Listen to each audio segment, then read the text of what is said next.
Hi guys, and welcome back to my channel. My name is Miriam Ulana. If you're new to the channel, thank you so much for joining me today. If you're an oldie but a goodie, you know I love you, I appreciate you. In today's video, I am going to be looking at, I'm going to be trying out certain Pinterest hairstyles that I see, and I always see them on like 4 type hair, on 3 type hair, like 2 type hair, curly hair. I've never really seen these type of hairstyles on kinky 4C type hair. So I figured, why don't we just try it out and see how it works? Do these styles actually work, or can you achieve them on your 4C hair? And most of all, can you achieve them on your 4C TWA?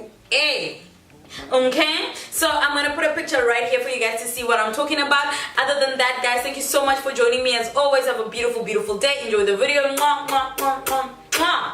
My hair tutorials are always fast and easy, so to start off, I would suggest that you make sure that your hairline is moisturized. Just spritz it with water, leave-in conditioner, and then an oil, and then follow that by creating your parting. The parting that I'm going for is kind of a curved side part, so it is a side parting, but it's got like this curve, like you are going around like a roundabout, but halfway. And then I'm going to follow that by using my VO5 gel, and I'm going to just slick my hair down. Like I was saying to you guys, the easiest way to make sure that you don't use too much gel in your hair and that your kinky coily hair really sleeks down is number 1, spritz it with water if you'd like to. Number 2, work the gel into your hair the same way that you would a moisturizer, and then you start using either a comb or a brush, anything that's gentle on your hair.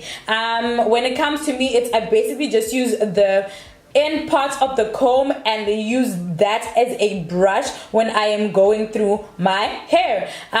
So I'm going to just take a little bit more of my VO5 gel. I'm going to work it to the ends. I'm going to split my hair, work it in between, and then as you guys can see, when you go back in with a brush or a comb, it sleeks down so much easier. If you go through it with a wide tooth comb, it's basically just combing the gel in, and then it flattens it as you go. So work the gel into your hair the same way you would a moisturizer. I get so many of you guys coming to me and telling me that you find it difficult to sleek down your hair, even sometimes with gels that people with the same hair type as you tell you that they use. I think the problem isn't really in the amount of the gel that you're using, it's more in the technique and how you actually use the gel. So yeah, that is my suggestion. And then, like as you can see, in this section here, I'm just using the comb to further just sleek that down. And then I'm going to tie my hair using a satin scarf. This is a satin pillowcase that I just ripped because I now use this when I'm wearing my wig, before I wear my wig cap, just to protect my hairline. As you guys can see, my hairline is really improving. Just to add some volume and length, I'm going to add my kinky braid using a scrunchie, and then I'm going to fold my kinky braid and twist it around itself. This is going to help me create volume before I go in and add my curly hair. As you can see, my hair isn't that long, but once I have that length, it means when I add my curly hair, I can wrap it around the length of the kinky hair. So that's exactly what you're going to do. You're going to wrap it and wrap it and wrap it and wrap it and wrap and wrap and wrap around itself. And then you can also use bobby pins to really fasten it. The way that I wrap it around itself, it is so intricate that it can't possibly untwist, especially at the beginning. And then now when I'm adding the extra hair for more of that volume, I just use bobby pins to keep it in place. I'm now going to spritz the front of my hair using that's just water in the bottle. Because I had sleeked my hair down with gel, I'm just kind of making sure that the hair gets some moisture back into it before I add bobby pins, because the last thing I want to do is force bobby pins into my hair whilst it's dry and gelled down. I really want to make sure that my hair is getting all the love that it deserves.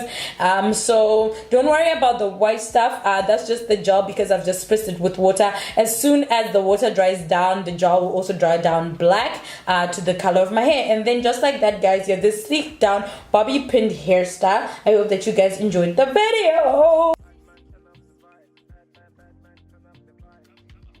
I like how messy it kind of all looks like right here, I like as well the fact that after splitting my hair, I managed to put the bobby pins in without completely destroying the whole look. Obviously, it's not going to look exactly as you would see it on, let's say, someone with longer hair. But listen, if I can do things like this with my TWA, I'm gonna be happy for life, B. Like, really, you guys, your TWA really doesn't have to limit you. So yes, I love the final results, but please do let me know what you guys think about the final results in the description box below. I love you guys so much. Have a beautiful day, and if you're still here, why don't you subscribe, comment, like, and watch the videos that are right here. Support your girl, guys. Mwah, mwah, mwah.